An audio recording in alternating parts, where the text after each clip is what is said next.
That's the biggest, I would say thing which I had in my life, which is, do I belong? Where do I belong? And that kind of also shapes you in the life, somehow or the other. Well, I'm not going to elaborate on that. It has its own stories. But, so yes, from there I went to science. Then I did pharmacy graduation, then did management graduation in Sydney, and then joined my first job, which was market research. Immediately I shifted to pharma because I was a pharma graduate, did pharma marketing. So for product management there, then joined market research. Several years in market research, which is IMRB Kantar, which is the largest market research company. Then within that I joined a division called customer satisfaction. I'll come to the stories of that. Then joined Airtel. In between I went to Singapore, then joined Airtel, then joined Nielsen and Millward Brown. Stopped working in 2015. And since then I've been an executive coach. Right? Now that's my literally the fast track kind of journey of life. I married my classmate. So he's a friend and a husband and a very good one, I must say. Don't tell him that I said that. But yeah, and I had two children grown up, not here, empty nesters, so having fun in life. So with that, let me come to my first lesson which I learned. Success is the distance between where you started and how far you've come. Success is measured not so much by the position one has reached, but by the obstacles you have overcome. And literally, all of us here have been privileged. We've always had food on the table. We have come from educated backgrounds. Education was a given, maybe working, having a job was a given. But in my career, in my jobs actually, I met two people.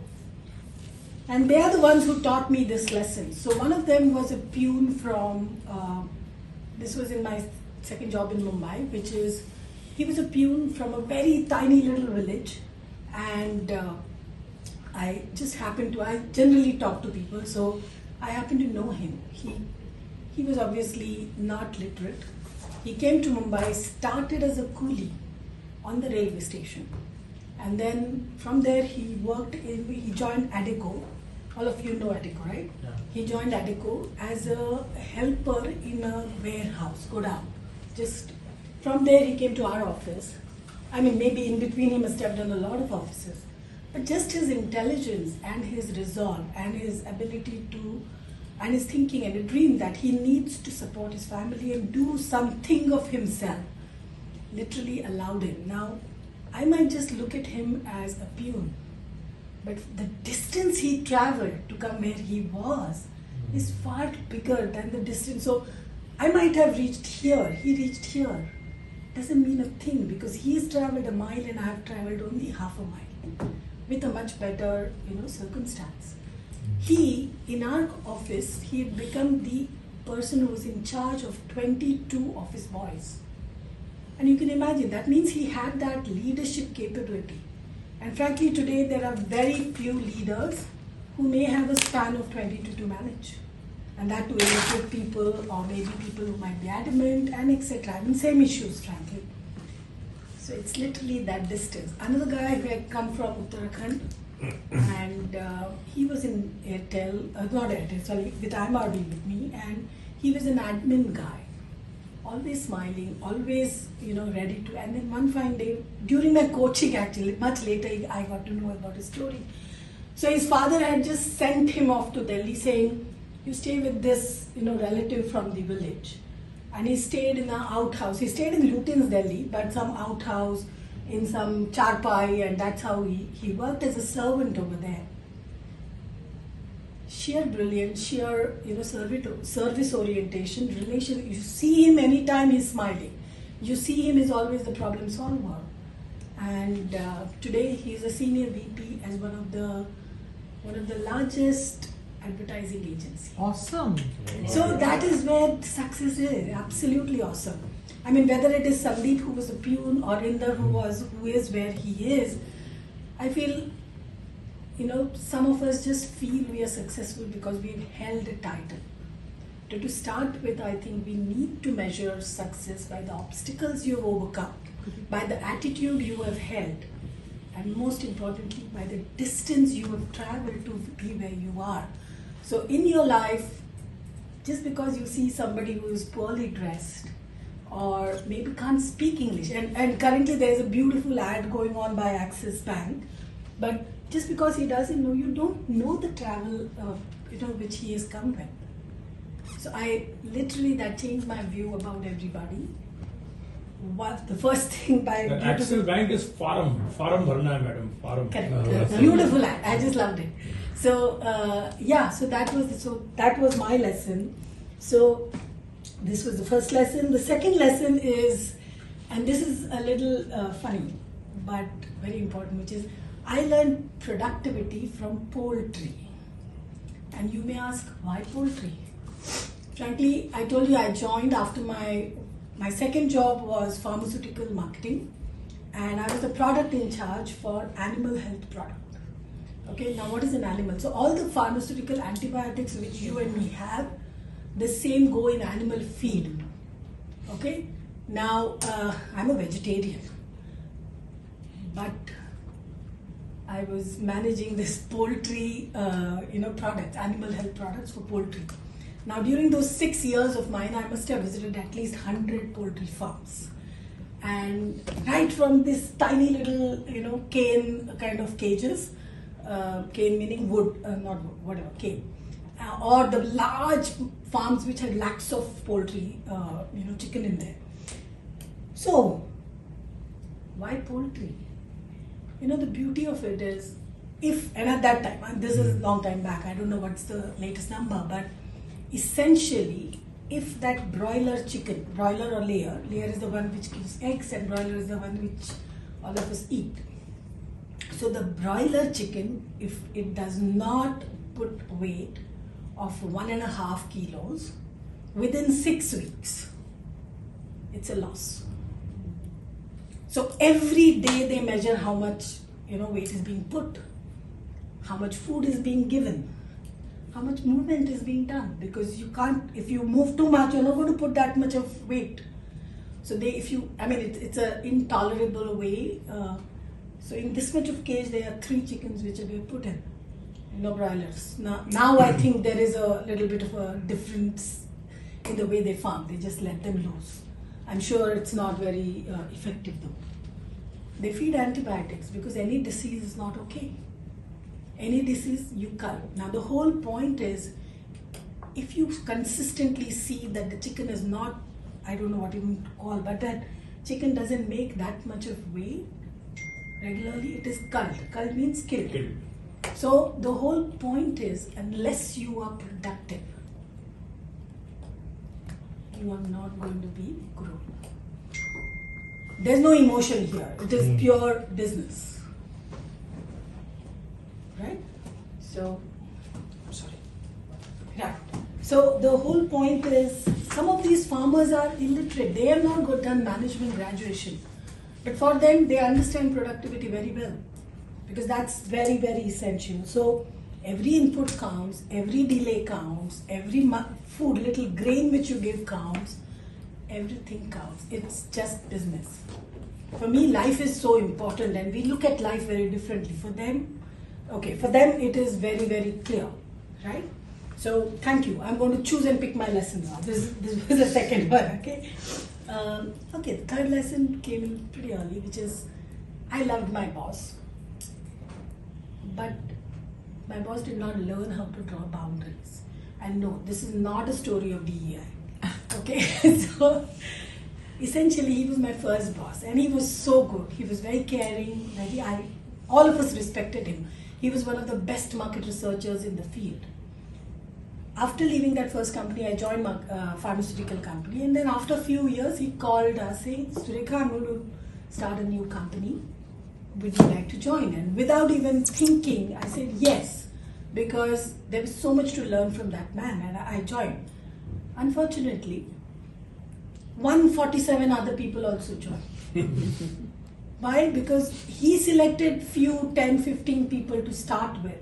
But then the word got around, and he was like so popular and so respected that everybody wanted to join him. And this man did not know how to say no.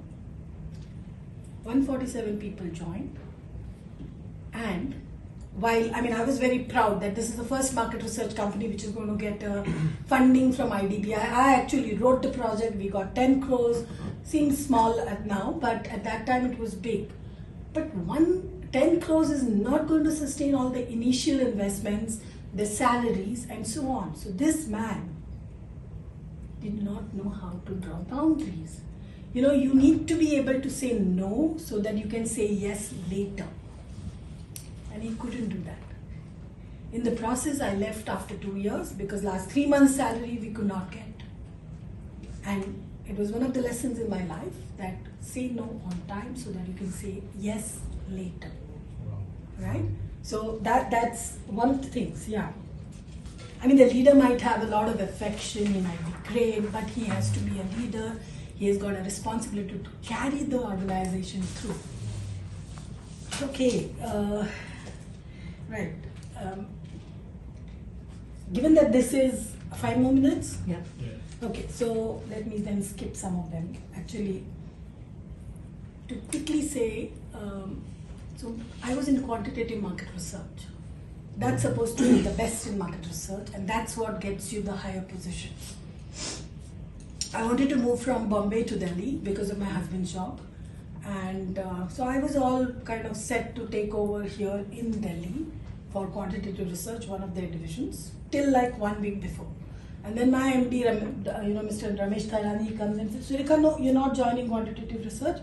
You're going to join customer satisfaction division, which was like literally like so tiny. And I said, but that's a letdown. I felt my career is gone. And I said, Ramesh, this is not right because you're just giving me 1 week to even search for a new job if I require. So I just had to give in and join. He said, Surekha, don't worry. Be there for 1 year. And then if you still feel it, I will change you to quantitative research. That 1 year came by, it went. That division, literally in the next 6-7 years, it flourished so much that every top player in any industry, literally any industry, whether it is hospitality, cement, IT, auto, were my clients for customer satisfaction. One concept, that's what they were. And customer satisfaction at that time was a mandate for the MDs or the CEOs. So lots of exposure. Yeah. That's how I got into Airtel as well, because from one Delhi circle, we expanded to 23 circles, we expanded to their landline business, DHL business, whatever. So the entire Airtel. Initially, Mr. Mittal used to take our presentations. Later on, of course, they were the CEOs of various companies. But I'm saying, if there is a larger plan which Almighty has, let it be. Because you might be, exposed to things which you, in your own imagination, might have never ever happened. And why ever? Because from that success of CSMM, which is Customer Satisfaction Management and Measurement, was noticed. And then I was posted in Singapore for 11 countries to take over customer loyalty piece. So I was a loyalty director there. So I got exposure to so many countries, travel a lot and so on for the 2 years I was there. It didn't really work out because I was there, my family was here, and a whole lot of things. I don't think they had that. So I don't want to give into it. It did not work out. And then I said, okay, what do I do? I just called up Airtel, who was my largest client beforehand. And they gave me a job at a level where there were 200 VPs and we were only 6 women. And I was head of their entire consumer insights. Now, consumer insights in Airtel, frankly, at that stage, was a bit of a question mark. Why? You do market research, you try to understand whether that plan, that product, that concept will work or not, which is what market research does. They blink the eye, they decide the plan, next day they had lakhs of subscriptions. So at that time, we were in exponential growth phase. So what does that mean? That means me as a market research head across all the divisions, we had to prove that market research has value. Otherwise, they are saying, don't do market research, it doesn't matter. Because in any case, we are growing, they were literally growing like this. And they didn't have time. One day was lakhs of subscribers. So if I told them, hey, this research is going to take 10 days, they'll say, no, we can't lose that. Okay, so what we did was, we said, okay, let's not solve a problem. Let's not say whether this plan will do well or not, this ad will do well or not. Let's just raise the whole, level. And they wanted to, so Airtel wanted to expand in youth, in rural at that time. This was 2006 to 2010. What did we do? We trained the entire marketing department. We took them to villages, literally villages, 30, 40 villages I visited at that time. And we raised their whole understanding of who is a rural customer, who is today's youth. Now the moment they understand that innately, they will design products, they will design insights, and they will design those plans, advertising accordingly. So the research went at a different level. I do want to talk about DEI, which is, during our time, there was no such word. When you said there are 6 ladies over 200 vice presidents, where is DEI? Exactly. No, I'm talking about my entire, career. So I started in '88, and frankly, we never knew the word called glass ceiling. That we have to hit it and then we have to break it. Frankly, we didn't know that. Okay, so what did we do? We just worked. Yeah, if something did not work, we just doubled up and worked and just went through. If you don't know there are barriers, there is no way you're going to get intimidated. Today's generation, today's women, and some of them at least, I don't want to generalize now, they say, oh, we are women. Oh, we are special. Oh, that's a microaggression. Maybe there was a microaggression lots of times, didn't notice, didn't have the time to do that. But the reality is we were never intimidated by the ceiling, the glass ceiling. We never knew it was existing. We just did not know, we just worked towards it. And that's how we were, and we just pushed through. We just knew that we had to do it, So there was much more, I would say, loyalty and a focus on the work which we did or did not do, and hence what can we do, rather than I am a woman and hence. Yes, so I mean, now if I think back, yes, maybe there were many times I might have been pulled back because I was a woman, but thankfully I didn't know about it. Because I would have then sulked and said, oh no, this boss of mine is doing that and so on. That would have played on my mind. And that doesn't help me in any ways. So that is one thing. So to go back, I mean, okay, there are so many coaching experiences which I wanted to share, but essentially in coaching what I've realized is whether it is a CEO so there are many CEOs, many very senior people who look very, perfect from the outside, but when they sit across with us on the coaching table, they are very tender inside. They have the same vulnerabilities, the same insecurities as anyone else has. I mean, I remember a head of a PR agency. We had done some employee satisfaction work. She ran behind me, and she was a very, very, very senior person. Surekha, what are my employees saying about me? So the whole point is they are into that space. There is a CEO who says his net worth must be like, I'm now combining many lessons, but anyways, must be 100 plus, 100 crores plus, self-made man, 100 crores plus. What will happen if I lose this job?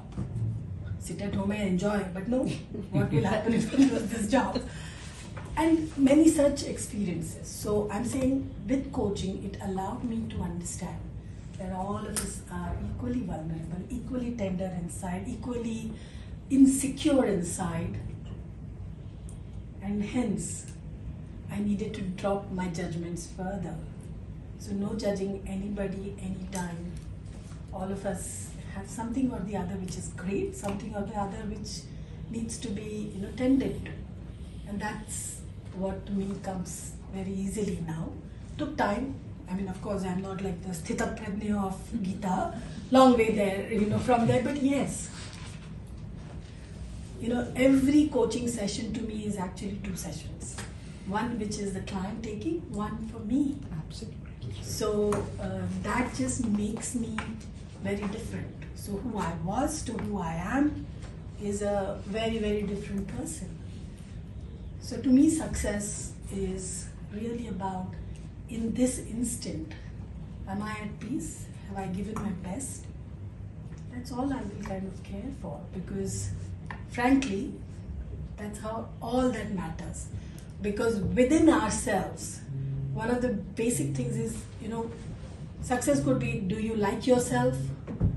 Are you doing the best? Do you have good processes? Are you successful reaching the destination? Frankly, having the process, reaching the destination, the goal might be easier. The first thing is the most difficult. Do you like yourself? And ask that question. And that's an ever-evolving challenge for all of us. For me, it is. I still don't feel I belong.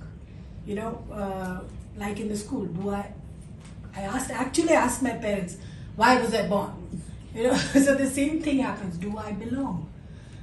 In every job of mine, this was a question I'm fighting with.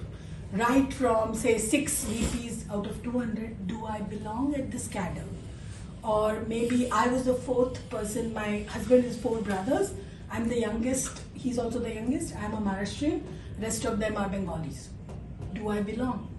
So the moment you're fighting this, and there are several such things, okay, and there are several, so each of us needs to understand yourself first. What is it that you feel you are? Do you feel you are a boring person? Do you feel you are not good enough? Or what is it? And that is what literally pulls you down. So figure out that for yourself. Yeah? So with this, I just want to say, all of us are successful. It's the journey, those little jewels which you will carry on with you.